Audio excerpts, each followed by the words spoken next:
week's episode of Classic Automotive Services. On this week we've got an update on Dolomite and we're doing some upgrades on the brakes on the TR7. So Dolomite is coming on very well this week. We've got the doors all repaired and remounted in the car, all the gaps lining up, looking really good. Didn't get a chance to film the repairs on the doors, but hopefully I'll put some photographs of all the repairs in the video of how we've done it and all the repairs that I've done on the doors.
I've stripped off the paint on the rear quarter, mainly to show you guys of how bad the repairs actually are and still are today.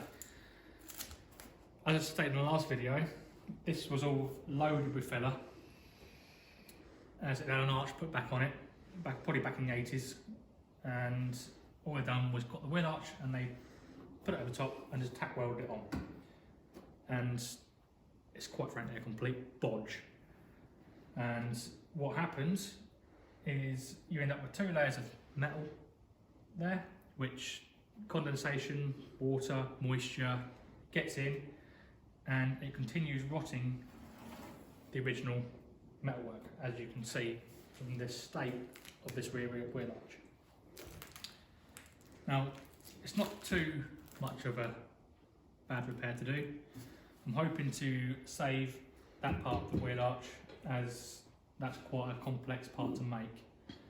So I'm hoping I can break the tacks and remove that, cut the original panel back, use that part as a repair panel and re-graft it in properly so it is as it should be up to about here.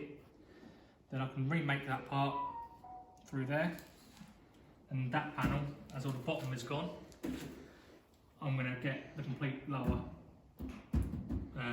rear quarter and fit that. That will be this rear quarter sorted out. Unfortunately for the Dolomites, the rear quarters aren't available anymore. When they were available, they were a lot of money. There is another way, if you aren't able to make panels but you can weld and fit them. There is another way I thought of doing this, which did cross my mind, and when I checked online, you can buy a complete rear quarter panel for a Triumph Toledo, which obviously it's shorter, only comes to about here on the Toledo. But what you could do is you cut the arch out and use that as a repair panel to repair the Dolomite.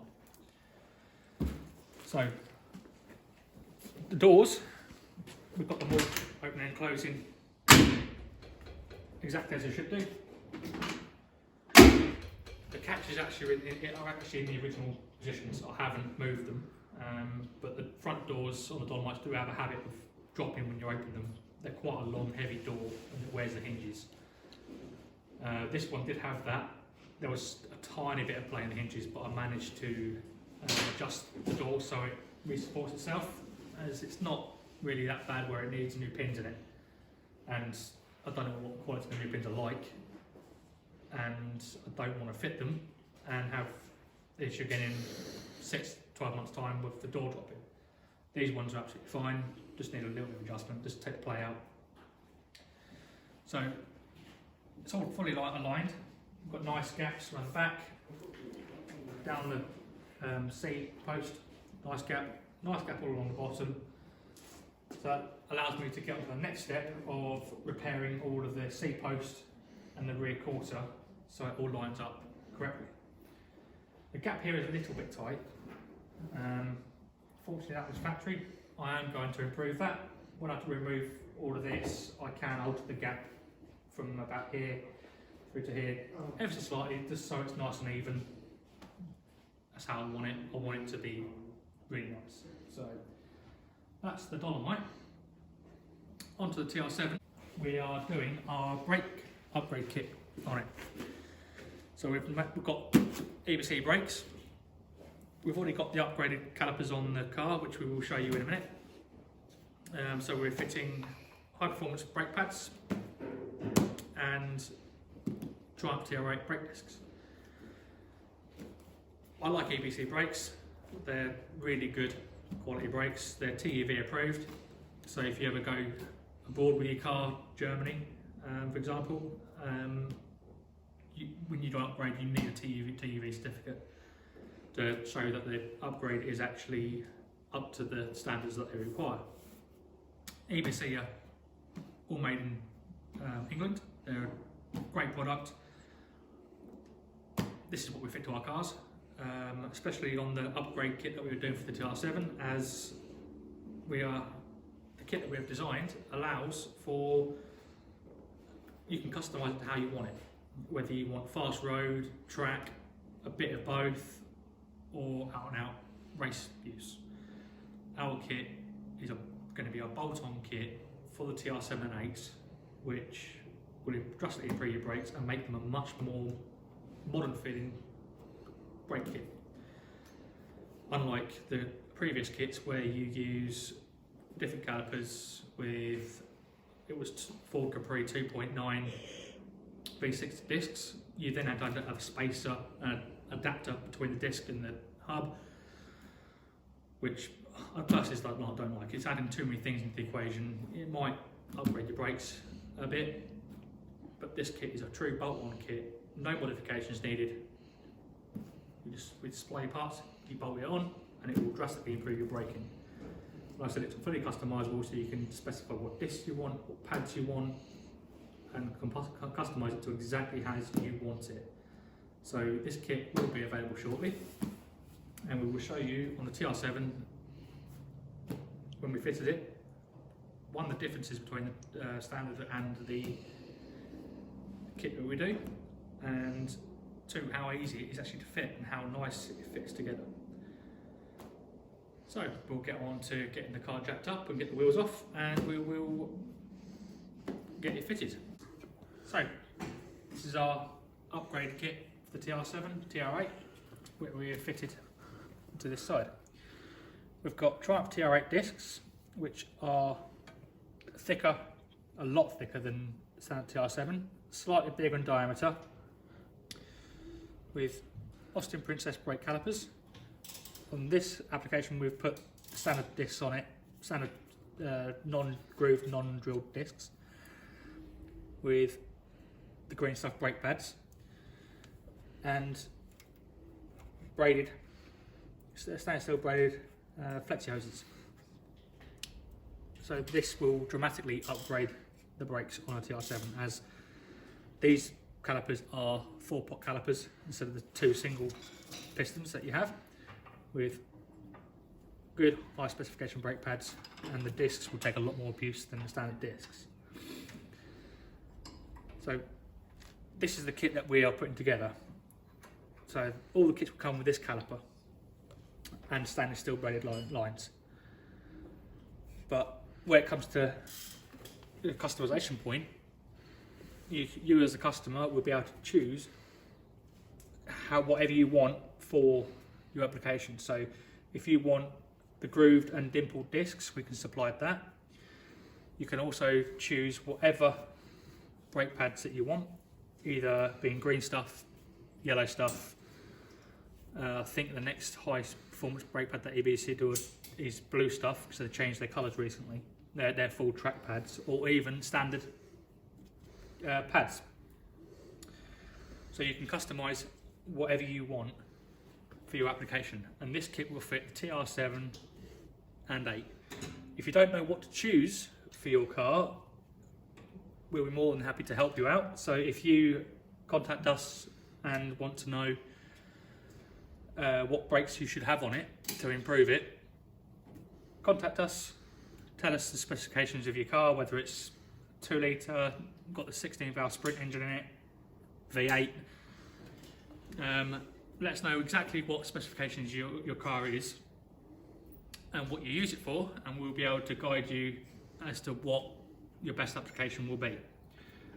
Now, when fitting the brake discs on the TR7, it is also highly important to clean these bolts up and thread lock them in, as I've personally had them come loose. So has Tom, who's working on the other side at the moment, and it's not a nice experience. You get a massive vibration on the braking, clunking when understeering. It's not a nice experience. Even when they're tightened to the correct specifications, if you don't have thread lock on them, they will come loose, as it's to do with the heat that it goes through expanding and contracting. They work their way loose. So use a good high temperature thread lock on these bolts when you fit the disc. So that is the brake upgrade fitted to the car. We'll take you over here and show you the difference between the discs. So here we have a standard TR7 disc and what we fit in and supply in our kit, which is a TR8 disc. Now these discs are pretty much brand new, but we've changed them for the upgrade that we do. And as you can see, there's a massive difference if I line them up in the thickness. Huge difference in the thickness. If I overlay them, line them up, there is a good considerable difference in the diameter. Not massive, but it is a good noticeable difference in diameter. That's why we fit them, as they go very well with the calipers that we fit. Now, the difference in the caliper, obviously they are 4-pot calipers. The original TR7 actually had a caliper similar to Dolomite. Most British landing cars had them. They're a lot smaller, and they've got just 2 big pistons. They're okay, they're adequate. Compared to driving a modern car, they're not the best. This will upgrade your brakes so they feel a lot more like a modern car braking. So that is the brake upgrade we're doing to the TR7. Tom is now just fitting the other side to the car. So we'll have that done later on. Unfortunately, we can't drive the car yet, as we're still waiting for all of the shims to come back for the camshaft. Again, with the EBC brake pads and the discs, all very good high quality stuff, made in the UK, very good quality parts. These are the green stuffs. They come with a nice bedding material on them, so if you fitting them to original discs, that material is actually designed to deglaze the disc to help aid in bedding of the brakes. green stuff's not so aggressive. They're a good all-round fast road brake pad. For the size and the weight of the car, they're more than adequate. If you wanted a bit more out of it and you wanted to go do some more track use with it, you can upgrade to the yellows. The yellow stuffs are still really good on the road, but they will give you better braking in worse conditions at higher speeds. So that's the upgrade on the TR7. So go back to Dolomite. Tomorrow I'm going to start remaking all the C-post and refabricating all this rear wheel arch. But going back to the quality of this, well, if you can say it's got quality, repair that was done back in the day. Well, I say back in the day, I do know some body shops that do still do this type of repair. That's why I wanted to take the filler out here and show you guys, if you are planning to have any work done on your vehicle at any point, ask them how they do the repair, as this type of repair will cause you nothing but issues and is a complete and utter bodge. Overlapping it like that, tack welding it on, nah, don't make that work at all. What this should have had was this cut out and then carefully welded in flush and cleaned off. That's how I'm going to do it. So it is one piece of metal again, not two overlapped. So if you're having any work done by your local body shop and it dates your car, feel free to ask them how they are going to do the repair. And if you're not too sure, ask to see the work before it's painted.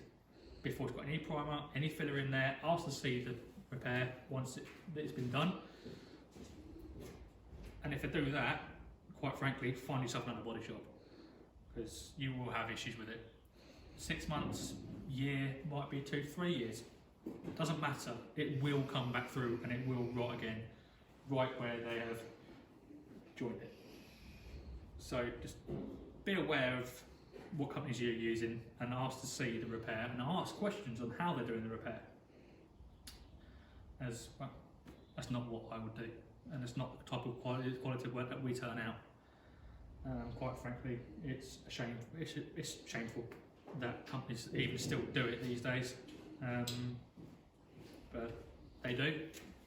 Quick, in out, job done. Looks pretty for a little while. Don't care after that. But if you want a decent job, that's how it should be done. The old rusty metal needs to be cut out. The new panel needs to be welded in, fully welded, cleaned off, flush. People say, oh, it distorts, it buckles, it distorts. Well, yes, it will to a certain extent. If you do it wrong, yes, it will buckle and the panel will be scrapped. Done correctly, just a little tiny welds, and spread the heat throughout the panel. You will get a tiny bit of distortion. Mostly you can dress it out or pinpull it out if it's that bad. But it's one panel. It's not going to rust and rot again. Will end up with a small skim of filler in there, not slabs of filler like this had. Just a very small skim just to feather it in, and it will last the life of the car. Once I've done this, I will show you how it's done and how I've done it, and you'll be able to see the difference in the repair. So that's my little moan for the week. Don't put up with crap repairs like this, because I see it day in, day out. In my full-time job, day in, day out, I see crap like this coming out. And it's quite frustrating, really, that people actually pay good money to have their cars bodged up. I wouldn't, maybe because I can do it myself, but for you guys out there, like I said, just ask questions on how repair is done. Don't settle for rubbish work and rubbish parts. It's either right or it's wrong at the end of the day. So that is 100% wrong. So that's the end of this week's video. I hope you guys enjoyed it. So next week we hopefully might start getting some of the TR7 back together with the water system, inlet manifold and carbs. Depends how it goes. More progress on this. We're still waiting for the shims for the camshaft. But we'll see how it goes. It could be next week, could be the week after we get the shims back. but it will be shortly that we get that all up and running. This will push on a bit more next week, and hopefully we start to get somewhere close to having at least one side finished before we start the other side. And once I've got the sound shell, this will come on quite quickly. And I do have an answer to the question that we asked last week. This will now be going with the sprint running gear as an FIA approved historic race car. So there's quite a lot of work involved, but it will be interesting, especially when we start building the engine, as I have already started doing some modifications to the engine, the crankshaft, and the engine is stripped on the stand. Crankshaft on the shelf does need hopefully just polishing so I can keep it on the standard sizes. I won't know until it's measured properly, but the crankshaft has all been quite drastically lightened and it's going to be knife edged, so it should rev really well, and it's going to have a lot of work done to the cylinder head, so we'll build a real trick high performance racing engine for it. So on that note, please like and subscribe, as we're getting close to getting 100 subscribers now. We'd like to hit that 100 subscribers, and we will see you next week.